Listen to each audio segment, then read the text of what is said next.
이 영상을 보시기 전에 아직 이전 영상을 보지 않은 분들은 꼭 먼저 시청하고 오시기 바랍니다. 음주운전을 2번이나 했는데 누구는 벌금이 나오지만 누구는 벌금이 안 나옵니다. 이유는 여러 가지가 있겠죠. 준비가 부족했을 수도 있고 선처를 받을 요소가 적었을 수도 있고 사건 자체가 벌금이 나오기 어려웠을 수도 있습니다. 문제는 이미 판결이 나온 이상 후에도 달라지는 건 없다는 거죠. 여러분들에게 주어진 기회는 많지 않습니다. 사실상 한 번의 기회만 있다고 봐도 무방하죠. 이 소중한 기회 그냥 아무런 준비도 대비도 하지 않는다면 놓칠 수밖에 없습니다. 변호사님, 그러면 뭐 어떻게 해야 합니까? 자, 지금부터가 정말 중요합니다.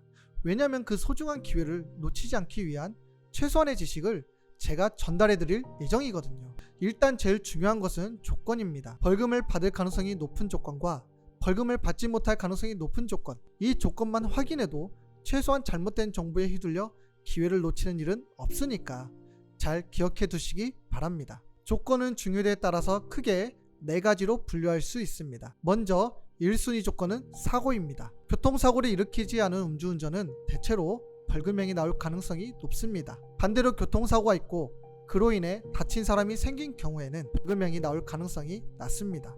2순위 조건은 농도입니다.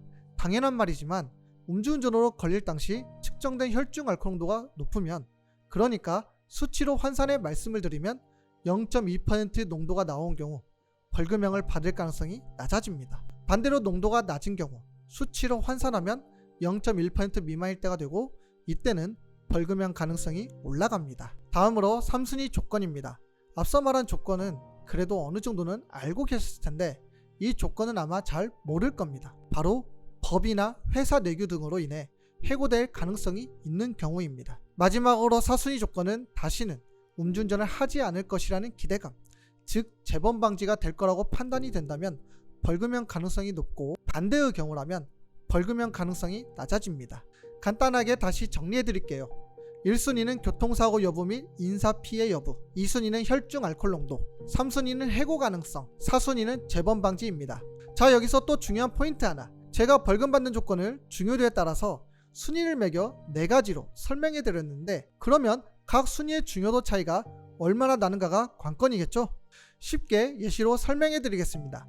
내가 만약 농도가 0.1% 미만으로 낮은 수준이고 공무원이라 벌금형이 안 나오면 징계를 받아 해고될 수 있는 상황이며 재범 방지 노력을 열심히 했다고 가정하겠습니다. 그런데 음주운전 교통사고를 냈고 피해자가 중상이에요. 자, 이 케이스는 벌금형을 받을 가능성이 비교적 낮다고 볼 수 있습니다. 왜냐? 1순위가 그만큼 중요하기 때문이에요. 그러면 만약 내가 1순위에 해당이 되고 나머지 2, 3, 4순위는 해당이 안 된다면 벌금형 받을 가능성이 높을까요? 또 그건 아닙니다. 뭔가 이상하죠? 반대의 경우인데 왜 가능성이 높다고 할 수 없을까요? 그건 바로 재판이 기계가 하는 것이 아니라 사람이 하는 것이기 때문입니다. 판사는 재량권을 가지고 있어요. 이 말은 판사를 설득할 수 있다면 가능성이 낮다고 해도 벌금형이 나온다는 겁니다. 변호사님, 그건 말장난 아닙니까? 1% 가능성을 가능하다고 말하는 거랑 뭐가 다릅니까? 말장난이 아니라 실제로 그게 되니까 드리는 말씀입니다. 2022년 7월 말 음주운전으로 2번 걸렸는데 교통사고를 낸 분이 있었어요. 근데 제가 무혐의 받아냈거든요. 벌금형이 아니라 무혐의입니다. 대법원 판례에 따르면 음주운전 교통사고로 사람이 다친 경우 무죄가 아닌 유죄 판결을 하도록 권장하고 있어요. 근데 그걸 뒤집는 처분을 받았어요. 이게 뭘 뜻하는 것 같나요? 조건에 맞지 않아도 어떻게 하느냐에 따라서 결과가 달라진다는 거고, 이래서 누구는 벌금을 받고 누구는 벌금을 못 받는 결과가 나온다는 겁니다. 변호사님, 근데 돈이 없으면 벌금형보다 집행유예가 더 낫지 않나요? 많은 분들이 이렇게 생각을 하시더라고요. 변호사 선임비용도 비싸고 벌금도 너무 크니까 그냥 집행유예 받으면 돈도 안 내고 감옥도 안 가고 좋은 거 아닌가 싶어서 그러는 것 같은데, 제가 왜 벌금형을 받아야 하는지 그 이유에 대해서는 다음 영상에서 자세히 설명해 드리겠습니다. 핵심이라면 핵심일 수도 있는 주제니까 반드시 꼭 시청해 주시기 바랍니다. 지금까지 긴 영상 시청해 주셔서 감사합니다. 최충만 변호사였습니다.